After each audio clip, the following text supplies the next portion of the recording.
Hey everyone, Mystical Mark here. So in this video I'm going to be talking about this new moon in Gemini. So let me just go to the chart here. So as we can see here, this new moon is happening at 16 degrees of Gemini down here at the bottom of the chart. So this new moon is going to be in square to Saturn. We're going to have this sesqui-square here to Pluto. As well on this day, we're going to have Mercury here in semi-square to Chiron. So we can also see down here with this new moon regarding the planetary nodes, we've got the north node and south node of Venus also conjunct this area. Venus is also still conjunct the sun, so still conjunct this new moon here, as well as conjunct Uranus's north node too. So with all of this stuff, so regarding this new moon conjunct Uranus's north node, conjunct Venus's nodes, so Venus rules the sun of Taurus as well as Libra.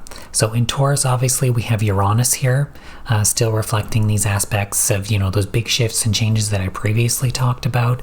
You can check out my videos all the way back to like the solar eclipse. This stuff is still kind of occurring here. Right, of course, Pluto is in Uranus's sign, so this is kind of affecting each other. As well, Venus's other sign here of Libra, we have the south node here. So this is really regarding aspects of change, letting go of certain things, moving forward in new directions, that type of stuff. Gemini is also a mutable sign. We're dealing with a lot of mutable energy. So again, bringing like endings, things shifting, changing, being more malleable. With this square to Saturn as well, Saturn in Pisces, this is our foundational things, our goals, career, that kind of stuff, and that stuff can be shifting and changing as well. That's becoming more malleable too. With this square, these signs are both mutable, right? So it's dealing along with those shifts and changes. So again, with this sitting on top of Venus's nodes as well as Uranus's north node, we're still dealing a lot with these shifts and changes that are occurring. With this sesqui-square to Pluto here, Pluto is of course now retrograde in Aquarius. So this is dealing a lot with pushing for transformation and change. But because Pluto is retrograde, this is stuff that has already been set in motion, has already been put in place. It's already been kind of brought to thought, brought to the forefront in some way regarding these big shifts and changes that are needing to occur. With this Mercury aspect to Chiron here, this semi-square, we're wanting to heal regarding these shifts and changes, right? So Mercury, the ruler of Gemini, is in its home sign of Gemini, still in a wide conjunction to Jupiter here. Jupiter still in trine to Pluto, so again emphasizing these shifts and changes. Gemini is also very fast-paced, very quick-paced. So this could be, like I said in my previous video, there was a lot of Taurus mixed with Gemini, really starting that shift to speed things up. Now we have a lot of Gemini energy, especially with Jupiter here, really expanding this area. So expanding areas of communication, bringing things to our awareness, thoughts, thinking, and also quickness, really speeding up a lot of this stuff that needs to occur. So back to this Mercury Chiron stuff. With this semi-square here, this is surrounding healing ourselves in a lot of ways, bringing things into awareness and wanting to create those changes and shifts forward, and communicating how we want to move forward maybe in that way regarding how we want to heal, right? I talked a lot about those big shifts, the changes that needed to occur regarding that solar eclipse and all that stuff, shifting more to a place of love, shifting into a new area, right? So a lot of that is still what's kind of occurring here, because that eclipse season spans for about 6 months. And I think that was a really huge emphasis with that eclipse happening, dead conjunct Chiron. We're wanting to heal, we're wanting to move forward, wanting to move into that place of love. And we're still feeling a lot of that, especially with this Pluto retrograde here in sesqui-square, like I said, to this new moon, right? The sesqui-square is kind of known as like a super square, like it's that big kind of push, but it's push for a lot of this transformation and change that has already been set in motion, that we've already kind of put in place that needs to move forward in that way. We also have this sextile to north node and trine the south node here.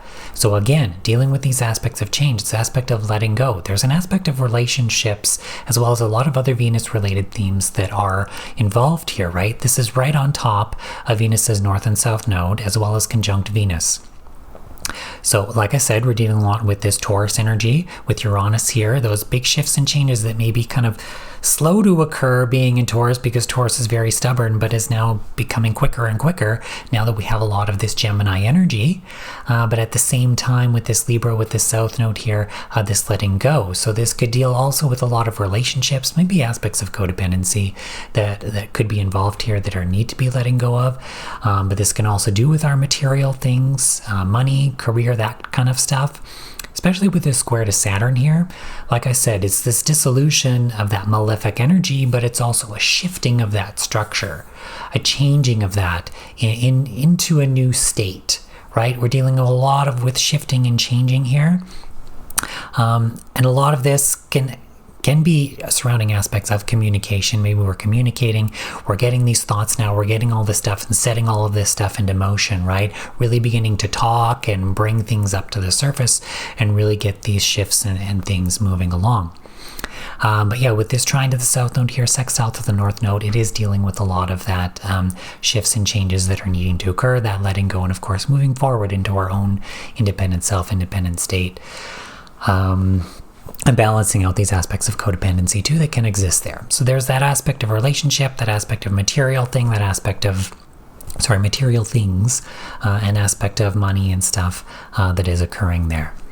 So I feel this sesqui-square to Pluto is kind of a big thing surrounding those aspects of changes and shifts that are needing to occur and change there. Jupiter, like I said, whoops, let's close that. Jupiter, like I said here, is still in trine to Pluto. And so we're still expanding on those areas as well. So this is a trine. It's positive shifts and changes. It may not feel like that for some people. We are still dealing, obviously, with that Pluto energy. And with this sesqui-square here, it's really emphasizing that. However, we need to obviously learn to see the value in change. This is positive change. We're still carrying forward, like I said, in these same areas regarding aspects of change. This is a new moon, so this is going to carry forward probably for the next lunar month until the new moon in Cancer. So a lot of the themes surrounding this, we are going to continue to bring forward into that new space, into that new area. All right, I think that's all I really have for this one. It's still, like I said, we're still continuation of what we've already really been experiencing. It's the speeding up of that, bringing things to awareness, communicating it. There's really a lot of Gemini happening here. So we're going to really be feeling that, like I said, into this next month. But we're still surrounding these big shifts and changes that are needed to occur. And remember, I think the focus on this is shifting into a better place, shifting into that space of love, right? Not necessarily letting this Chiron energy really trigger you, but letting it to heal you. We really want to, move forward, especially since Mercury is the ruler of Gemini here in that semi-square to Chiron. We're really wanting to speed things up and bring that awareness and adding that flavor, obviously, into this new moon regarding those aspects of change, really healing, really moving forward in regarding those aspects of change. All right, so that's all I've got for this week, or I guess the next 2 weeks until the full moon. So thank you, everyone. Always remember, reign centered in your heart. Always focus on love. And yeah, happy new moon. Have a great week. Bye for now.